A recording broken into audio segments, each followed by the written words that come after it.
Pepsi Cola और Coca Cola के कारण उनकी सारी हथेलियां सड़ गई थी। तो ये इतना खतरनाक जहर है और फिर भी लोग पीते हैं। तो ये जो जितने भी विदेशी प्रोडक्ट है उनमें गुण कुछ नहीं है, इसी के लिए हम इनका विरोध कर रहे हैं कि ये हमारी पीढ़ियों का है ना एक तरह से है ना पतन कर रहे हैं। हमारी जो सोच है उसको खत्म कर रहे हैं। हम कभी भी है ना बाहर के भोजन होटलों में या बाहर के भोजन नहीं किया करते थे। हमारा शुद्ध भोजन हुआ करता था, हम घर में बैठ के अपने परिवार के साथ सबके साथ मिलके भोजन किया करते थे और ताजा भोजन किया करते थे। अब हम क्या करते हैं, हर चीज बासी खाने चालू कर दी और यही बीमारियों का कारण बन गया। शहर की लाइफ स्टाइल हो गई है। अच्छा सर, मैं राकेश जी चाहूँगा कि आप अपने बारे में बताएं। Where were you born, brought up, कहाँ पैदाइश हुई, कहाँ पढ़ाई लिखाई हुई, और इस समाज सेवा से कैसे आपका कब शुरुआत हुई?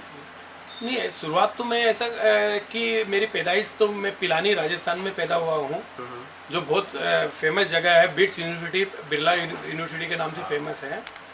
दूसरी बात, मेरी पढ़ाई है ना राजस्थान में भी हुई है, बॉम्बे में भी हुई है।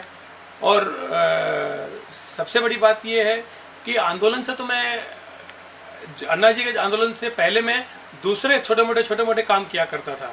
उस समय कोई बेस मुझे नजर नहीं आता था। अच्छा।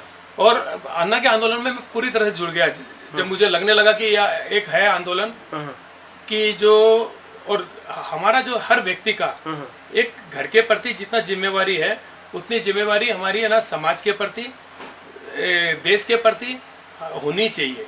अगर आप है ना खाली अपना ही सोचते हो और देश के प्रति नहीं सोचते हो तो आप ये मत भूलिए कि देश के अंदर ही आपका घर है। देश बर्बाद होगा तो आपका घर बचेगा नहीं। ये जो आपका नजरिया है, जो दृष्टिकोण है, जो सबको साथ में लेके चलने का, सभी स्वस्थ रहें, सब सर्व सुखाय सर्वहिताय वाला जो है, वो उसकी सीख आपको कहाँ से मिली? आपको परिवार से आपको ये सीख मिली या आप बाद में आप जिन लोगों की संगत में रहे वहाँ से आपको अंदर ही गुण आए? देखो, ये तो सब जीन्स में होता है। हमारे जो जीन्स होते हैं ना, हमारा जो स्वभाव है वो कभी बदलता नहीं है। हम कभी कम क्रोध, कभी ज्यादा क्रोध, कभी शांत और ऐसे हो सकते हैं, मगर स्वभाव आपका कभी नहीं बदल सकता है। ये तीन चीज पैदाइशी आती है, धन, स्वभाव और उम्र है। धन भी पैदाइशी आता है। जनरली कुछ लोग हैं जो बनाते हैं, धीरू भाई अंबानी जैसे लोग बनाते हैं। क्योंकि धन के बारे में तो मैंने ये सुना है कि वो अचीव करना पड़ता है। नहीं, जैसे बिरला है, जैसे धीरू भाई अंबानी के दोनों पुत्र है, उनको धन तो पैदाइशी आया है। बिरला को धन पैदाइशी आया हुआ है। टाटा को जो मिल रहा है पैदाइशी मिला है। कुछ लोग, मतलब 0.001% लोग जो अपने एफर्ट से बनाते हैं, बाकी धन पैदाइशी ही मिलता है और उसी को लोग आगे बढ़ाते हैं। आपको क्या पैदाइशी मिला है? पैदाइशी तो जैसे कि मुझे अपने माता पिता से उनके जीन्स मिले हैं, संस्कार मिले, और हमारी पीढ़ी बहुत बड़ी पीढ़ी है। मेरी दादी की जैसे अभी 15 दिन पहले डेथ हुई है, वो 112 साल की थी।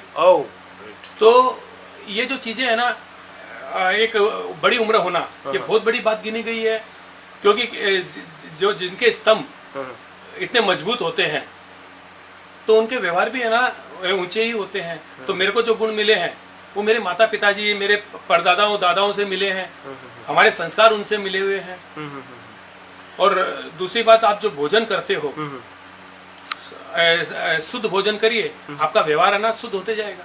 आपको ये जो आयुर्वेद का इतना नॉलेज और ज्ञान प्राप्त हुआ है, जिसके लिए आप शिविर कर रहे हैं लगातार, उसकी ट्रेनिंग कहीं से ली, कहाँ से सीखा आपने, या किसी के साथ में रहे? नहीं, देखिए कि कोई भी चीज आप जब तक सड़क पे नहीं उतरोगे, आपको रास्ते का ज्ञान कभी जिंदगी में नहीं होगा।